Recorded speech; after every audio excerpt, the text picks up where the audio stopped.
Great to see you all. Great to be at Anderson University. Thank you so much. Thanks for that introduction. Travis, I really appreciate your service. And, he does bring up a good point about some of these politicians. You look at what's going on in Washington, D.C. They're like chickens with their head cut off, not getting the job done. I'm actually reminded of a story where you had 5 preachers and a U.S. congressman die and show up at the gates of heaven. And they're greeted, the gates of heaven, by Peter, who then proceeds to take all of them to their living quarters. So he takes the 5 preachers, and they're just in like these little small bandbox apartments, one after another. They go in, very Spartan, maybe not what they anticipated all their lives, but it is what it was. So they're happy to be there. Then they take the congressman, and it's just this palatial estate, like people had not seen anything like that. And the preachers go to Peter, they say, not for nothing, but why are we in here and this congressman's in there? And Peter said, well, we've got a lot of preachers up here in heaven. This is the first U.S. congressman we've ever seen up here. So you got to treat them while they were. But it's good to be here. We're happy to be able to launch our Veterans for DeSantis movement. For all you veterans, and I see a lot of you here, thank you for your service. It is meaningful. We appreciate you. And as president, you can count on me to support you. Before we get into that, I want to make a few comments on the conflict in Israel. As we all know, the terrorist group Hamas launched a barbaric terrorist attack, one of the worst terrorist attacks on record, against Israel on October 7th. You hear a lot of things going on now, media and all this stuff. I just think it's important that we say that here in the United States, we Americans stand with the state of Israel.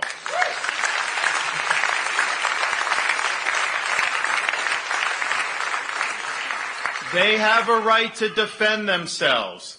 They have a right to ensure that Israeli citizens are not butchered by terrorists, like had happened on October 7th. And that means not only can they go in against Hamas, they have every right to eradicate Hamas off the face of this earth. And we should stand with them while they do that.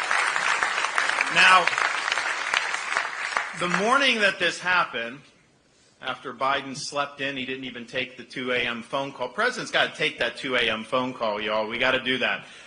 He didn't do it. So anyway, so I'm up. I think I was in Iowa going up. And what I said was, stand with Israel. And I said all that. But I said, in the days and weeks ahead, you're going to start to see people blame Israel for this. You're going to see activists, media, United Nations. Who knows what they're going to do. And we saw a little bit of that with these bogus media reports about this hospital explosion in the Gaza Strip. Hamas lied and said that Israel blew up a hospital. Did the media fact check Hamas? Did the media make sure that assertion was verified? No. They went and printed that because they're trying to produce a narrative. They don't care about the facts. So they printed things that were lies. They ran with things that were lies.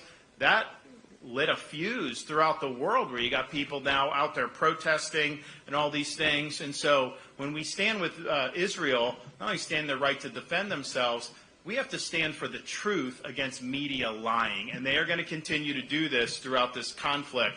And what they did was a disgrace. And I have not seen anybody offer an apology for that situation. I can tell you, I've never been to journalism school and never would think to do that. But I guarantee you that they would probably flunk you if you said that regurgitating a Hamas press release was adequate journalism. I don't think that would fly anywhere else. So this is harmful stuff, and it's all meant to attack the state of Israel. Now we find out that Biden wants to send $100 million of your tax dollars to the Gaza Strip. Now, they say that this is for humanitarian purposes, but let me tell you this, Hamas runs the Gaza Strip.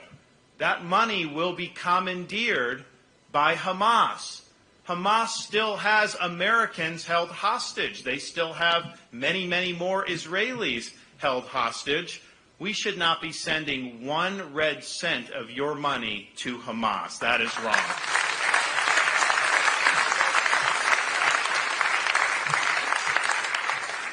And now you hear calls, particularly from people on the very far left, that people, because you've got a couple million people in the Gaza Strip, that somehow we should be importing as refugees Palestinian Arabs from the Gaza Strip. Look, that's not our role to be doing that. Those Arab countries should take them in the neighboring area.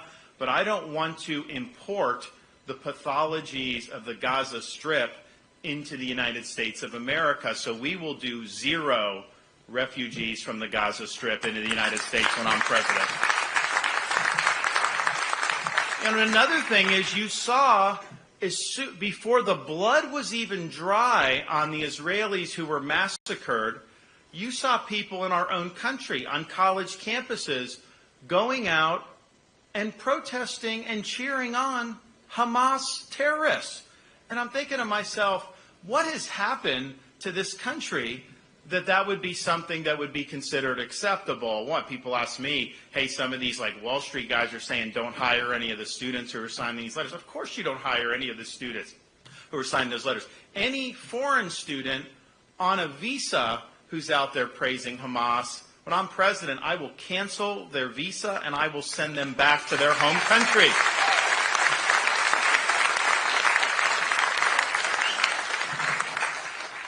But it's important to say, why did this happen? This probably would not have been able to happen if it weren't for the Islamic Republic of Iran funding Hamas, and I believe helping to orchestrate these attacks. Do we have any Iraqi freedom veterans in the audience today? Okay, we've got at least one. We've got a couple more. Depending on what part of Iraq you were, the threats at the time, some of them were for Sunni jihadists like Al-Qaeda in Iraq, but most of the combat deaths for a significant period of war during the Iraq campaign were done by Shia militias that were funded and orchestrated by Iran. So they were responsible for killing hundreds of our service members, maybe more than 1,000 in Iraq. Of course, they orchestrated the 1983 attack on the Marine Corps barracks in Beirut.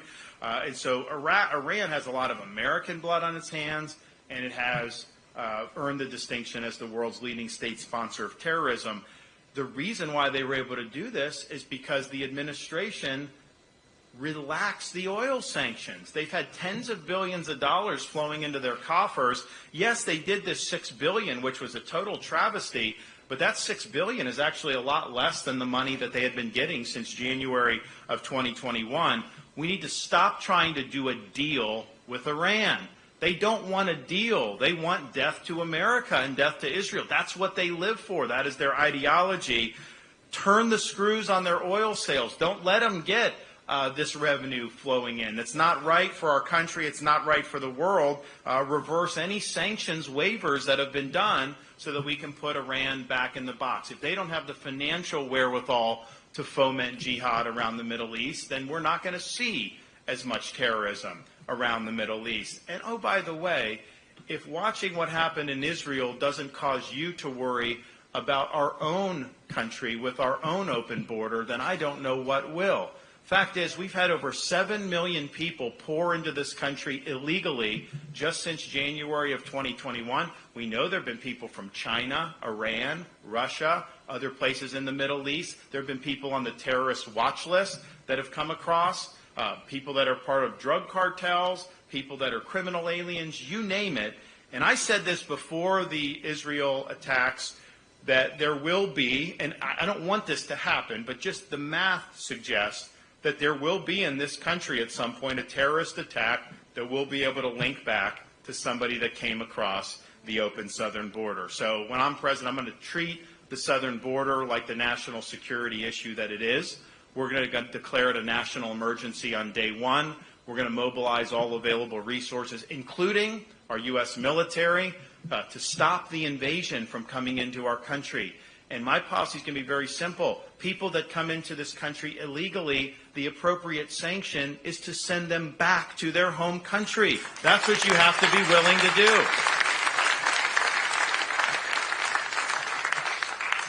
We will build the border wall, and I will actually follow through on President Trump's 2016 promise to have Mexico pay for it. Now, he didn't do that, but I think he could have done it, and I'm going to do it. Here's how. Yes, you go to Mexico and say, give me money. They're not going to just give you money. Of course not. The way you have Mexico pay for the wall is you impose fees on the remittances that people send back to Mexico from the U.S. and Central and South America. That'll raise billions of dollars. You go right into constructing that wall. You'll have a full wall from the Gulf of Mexico to the Pacific Ocean, and our country will be safer as a result of that. And finally, maybe most importantly with respect to the border, we have to recognize that the Mexican drug cartels are facilitating the deaths of tens of thousands of our fellow citizens by bringing fentanyl and other narcotics into this country. This has made every community a border community. We have people from all across this country that are losing loved ones because of fentanyl. And, you know, it's not just people that do habitual drugs. Addiction's tough. There's people that get addicted. But what happens is they'll lace other things with fentanyl. So you'll have some college student, they buy some pill thinking that it's going to help them get through exams. And look, they shouldn't be doing that. But if that's laced with fentanyl, they could die just on that one pill. We had a situation in Florida where an Airbnb was rented by a family. They had an 18-month-old baby. Baby's just crawling on the carpet. Whoever had used that before that family, I guess, had been doing some drugs because there was fentanyl residue on the carpet. Baby came into contact with it, and the baby died. So just think about what that does to a family. So this is what the cartels are doing, and the elites in D.C., they're just shrugging their shoulders. They don't care about the damage that is being done to this country. I do. I'm going to treat the Mexican drug cartels like the foreign terrorist organizations that they are. We're using and authorizing the use of deadly force to hold them accountable when they try to break into our country. We're not taking it anymore. Now, for today's event and for the veterans, again, I want to thank all the veterans for your service. I really appreciate it. Florida, we have one of the strongest veteran populations in the country. We consider ourselves the most veteran-friendly state with all the benefits that we've created for veterans who have earned those benefits, and we're going to continue to do that. But we need to do that all across the United States of America, because a veteran is somebody who at one point in their life wrote a check payable to the United States of America for an amount up to and including that individual's life. When you sign up, you check your liberty at the door in many respects. You're now property of the Army, the Air Force, the Navy, Marine Corps, whoever you're joining, and you don't know what duty will call. You don't know where you'll be sent. You don't know what you're going to be called upon to do in the future, but you put yourself in the country's hands, and you're willing to stand up and risk your life to defend other people's lives and our freedom. And this country's freedom, if you've been paying attention the last 4 or 5 years, freedom is fragile. It is not something that's just passed along in the bloodstream, as President Reagan said. It requires every generation to cultivate it and to save it when it's most under threat. And our founding fathers understood this when Benjamin Franklin walked out of the Constitutional Convention in 1787 after having created the Constitution. He was asked, Dr. Franklin, what did you give us, a republic or a monarchy? Franklin said, a republic if you can keep it. He understood you could have the best Constitution in the world, you could have the best Declaration of Independence in the world. These things do not run on autopilot.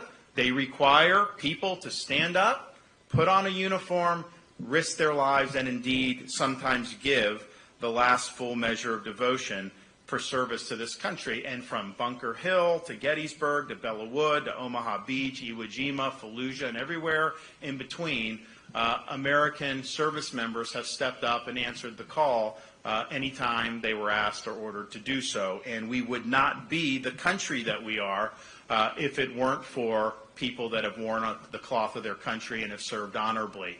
And I recognize that.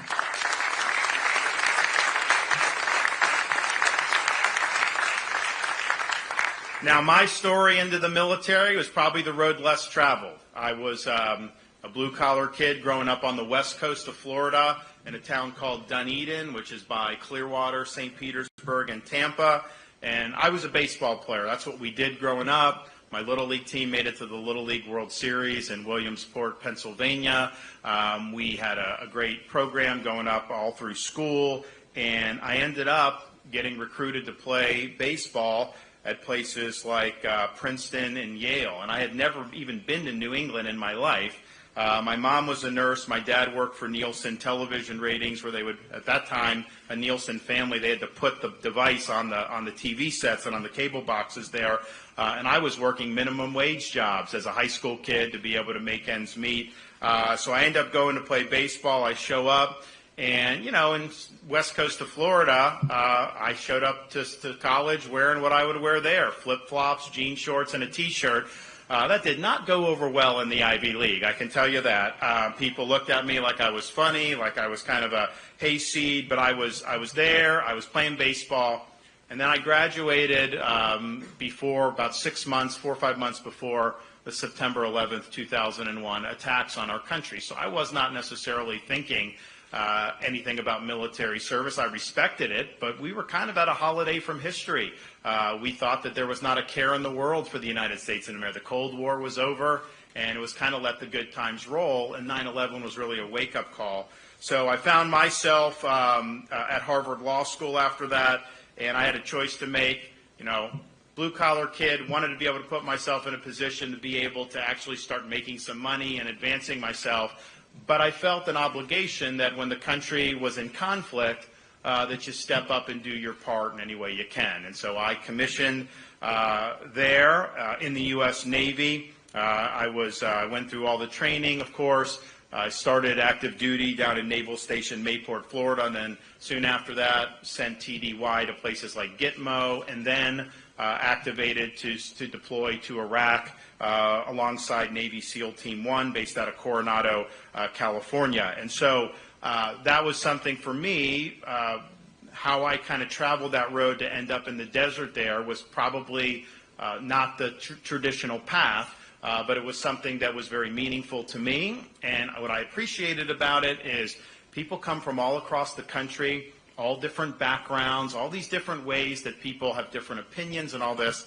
But when you put on the uniform, you got to check all that at the front door. You go in, and it's about accomplishing the mission.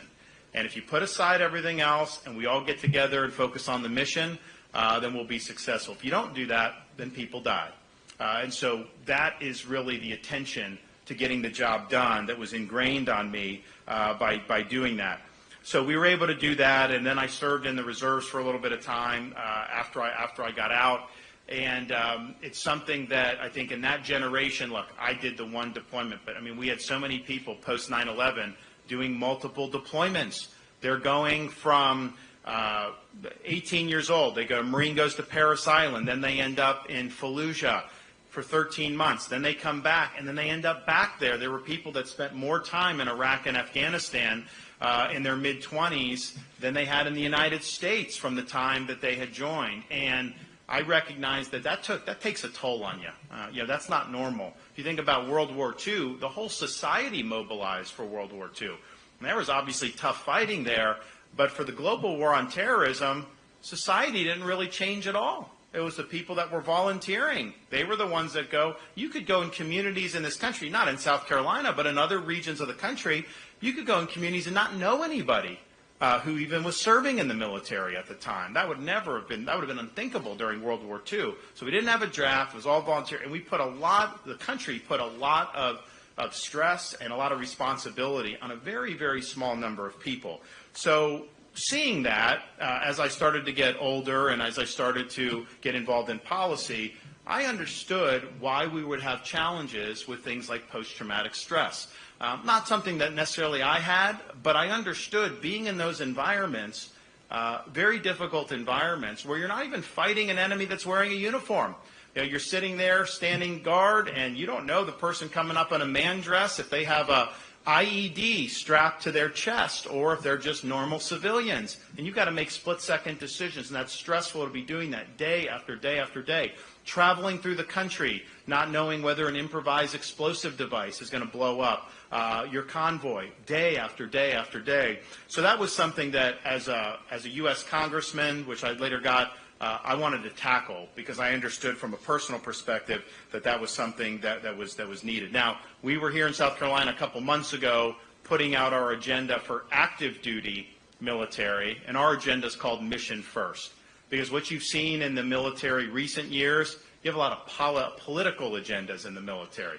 You have social experimentation being done in the military. As Commander-in-Chief, I'm ripping all that out on day one. We're focusing on the mission.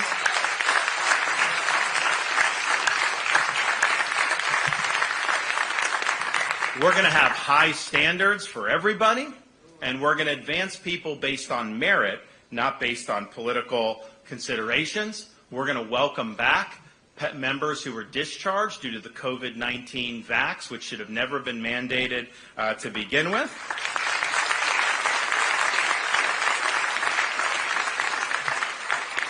We're not going to allow agendas like climate change, Trump, lethality, and readiness. I know China's not going to allow that to happen, so everything we do is going to be to maximize readiness and lethality. We are going to have a culture of accountability. When there's failures, the people in charge need to be held accountable. And right now, we could have a debacle like Afghanistan. Not a single person has been held accountable for that disgrace that happened in 2021.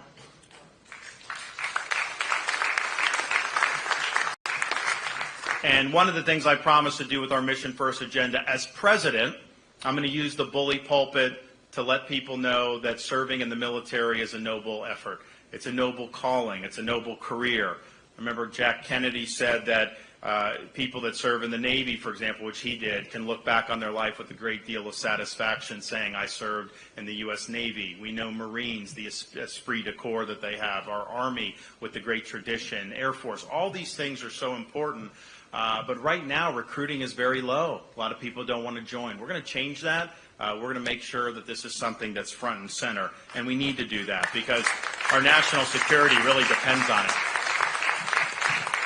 Now, what about those who have already served our country and are now out of the service and are veterans? We know that there's a lot that needs to be done. So we're going to do a number of things to be able to stand with our veterans. First thing we're going to do is I'm going to make this a priority of our administration.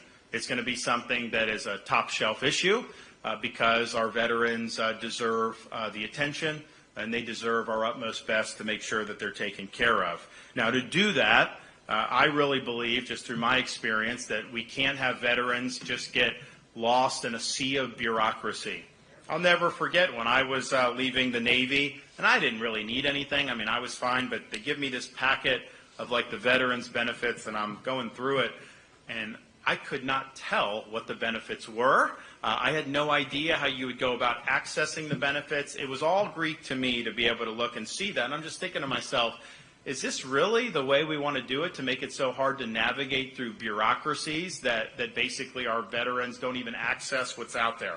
So one of the things we're going to do is we're going to transcend the bureaucratic roadblocks. Not by necessarily making the bureaucracy perfectly efficient. If I could do that, I would. I don't think you can make bureaucracies personally efficient. But what we're going to do is we're going to use government not to ultimately provide all the services, but to link people with others in society who are providing good services for veterans. For example, in Florida, we have organizations like Canines for Warriors that are dedicated to pairing veterans suffering from post-traumatic stress with specially trained service dogs. And this is something that's been going on for a number of years. It's been going on for a number of years, and the veterans that go through the program, you have a much lower suicide rate as a result of that program. And we've seen the VA for many years were just prescribing drugs to the veterans, nonstop drugs. That has not worked for a lot of people, and it's driven people into despair. So this is something that's proven, that's there. Now, when I was a congressman, we worked to get the VA to recognize this and be involved, but honestly, these groups do better. We have other groups in Florida that are specifically to provide mental health services to our veterans. We've got businesses that want to help. There's volunteers that want to be helped. But just showing up at the VA, you don't know what all is out there. So we're going to take a model that we did in Florida for social services, and we're going to apply it for veterans benefits all throughout this country. So my wife, Casey, who is the First Lady of Florida, she launched an initiative called Hope Florida, which recognized that if somebody is coming in for welfare benefits, simply having them come back and back and back and get the same benefit over and over again is not going to put them on a pathway to success or prosperity. It ends up creating a culture of dependency on those benefits. And so rather than do that, why not have those offices serve as facilitators with all the different resources in the communities? And so she created something called the Care Portal. So the Care Portal has people from the community who volunteer, they don't have to do it, can plug into it and be a part of providing services. So we've enlisted our faith community. We have churches that are plugged in to the Care Portal in all different communities in Florida. We have charity groups and nonprofits that are plugged in. We have businesses that are plugged in, and we have individual volunteers that are plugged in. So now that single mom comes in, she needs help. Instead of just getting the check and coming back, this is now something that goes out. Her needs go out through the portal, and you know what happens? Church shows up and does what needs to be done. Or a business provides resources, gives a job, training, all this. She has been able to, this has been in place for a year and a half, a little over a year, 8,000 people are now no longer on any government assistance at all because they've been linked to people through the Care Portal. That's what we need to do. So with veterans, we have so many great veterans charities. We have a lot of businesses that will pony up to help the veterans. I mean, these corporations have wasted money on so many other dumb causes over the years. They should be focused on veterans more. I think they would do that. We have volunteers. We have churches. We have all these different groups that if a veteran is in need, man, they're going to spring to action. So we're going to have a similar portal. Veteran goes in, having trouble with, say, post-traumatic stress. All of a sudden that goes out. Maybe you get a Canines for Warrior, offer the service dog. Maybe you get some of the other veterans groups that help and focus on veterans' mental health. Maybe you get a church group to come and offer some support there. You are going to have people falling all over themselves to come to help our veterans. You just got to make the connections. The energy's out there. The wherewithal's out there. Get the bureaucracy out of the way. Have government be a facilitator rather than obstructing all this great creative energy. You're going to be able to change people's lives, and you're going to end up having these veterans on pathways that are going to be really, really positive. And this goes for all the different things that we're talking about. And that's kind of the second thing that I think is important. What are you doing for veterans? And there's a lot to do. But I think the most acute need now is to focus on reducing veteran suicide, helping with veterans' mental health and substance abuse, and helping veterans who are homeless. And that's going to require more than just a government bureaucracy. That's going to require all these different avenues of society to be plugged in and being able to work together to be able to get the job done. We cannot continue with the suicide rate that we have amongst our veterans. But, when they're not getting the help they need, I mean, this is an unfortunate consequence of the invisible wounds of war. So we want to be there. We want to be able to harness all the available resources in society. The final thing that we're going to ensure on is accountability. The VA and some of the nonsense we've seen there over the years, if you're not serving the veterans, if you're not putting the interests of the veteran first, with me as president, as a bureaucrat, you are going to be fired. I am not going to take this anymore. We need accountability in the VA. We need to make sure that the people that are there understand that that's a solemn commitment to be able to serve those who served us, and you will have my support in being a very energetic and forward-thinking executive who's going to push forward with all these things. And, that's one of the things we've done in Florida. We just had... when the war breaks out in Israel, you have all these American citizens over there. And we knew it was going to be a big deal for Florida because we've got a very strong connection. I mean, we've got people go to and from Israel all the time from different parts of Florida. And so I knew it was going to be a big issue for our state. And sure enough, people are caught in the crossfires. They want to get out. And the State Department wasn't helping. The embassy wasn't helping. So I said, you know what? I'm going to do it. So we did an executive order last week. We marshaled our emergency management resources, and we said, you know what, if you're a Floridian that needs to get back, or even if you're an American that needs to get back, We're sending planes to pick you up from Israel, and we are going to bring you back to the United States of America. And we did a plane load of 271 people on Sunday night. We had another plane load in the wee hours of the morning this morning with another couple hundred, and we got more coming. We're going to have done probably between 700 and 1,000 rescues just in the last 4 or 5 days. While the federal government dithered, we get the job done.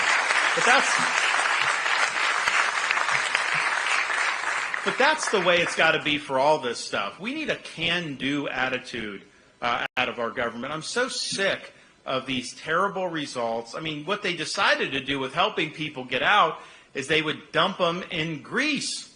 And then they just sit. These people aren't from Greece. They don't know what to do. So they're dumping people, and then they're charging them for the transport.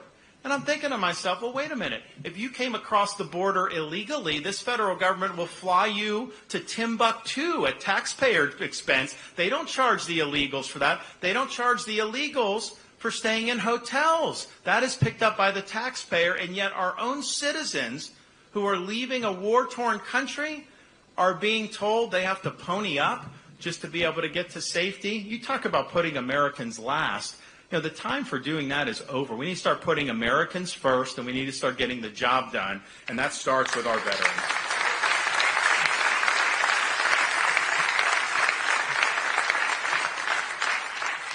Now, I also will say to the veterans, but also, of course, to the active duty people, that you deserve a president and a commander-in-chief that you can be proud of, somebody who, like me, has worn the uniform. And I'll be the first president elected in this country since 1988 who's actually served this country in a conflict overseas.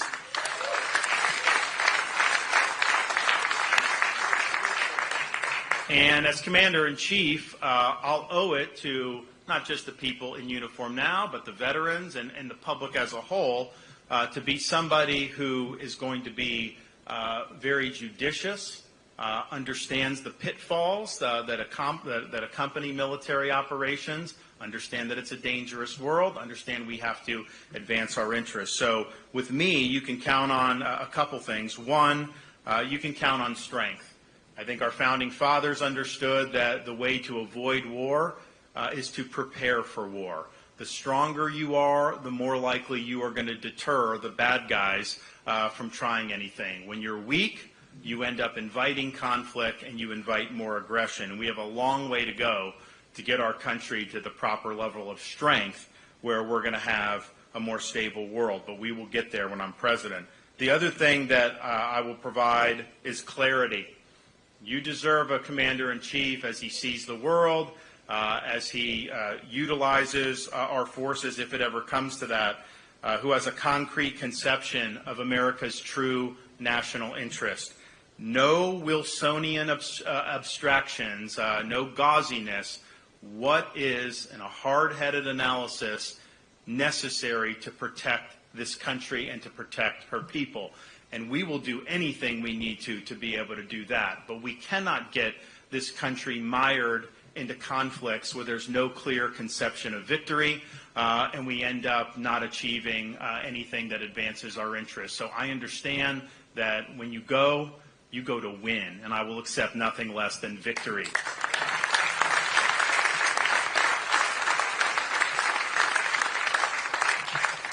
And finally, you'll have a commander-in-chief that understands the world as it is, understands that there's a lot of important issues. I mean, we see, of course, conflict breaking out in Israel, very significant conflict between Israel and Hamas. It could enlarge and throughout the region. I hope not, but that's something that's obviously a risk. You also have a conflict in Europe. Could enlarge to hopefully not, but there's a risk. And we understand all that. But we also understand, or I understand, that if you look at where the United States' position is right now, we have one true global threat to this country, and that is the Chinese Communist Party. China's economy is close to a peer competitor of the United States' economy. That was not true during the Cold War. The Soviet Union's economy was nothing compared to our economy, and even during World War II, the Allied powers had much stronger economy than the Axis powers, yet China, largely through bad American policy, has been enriched over many decades.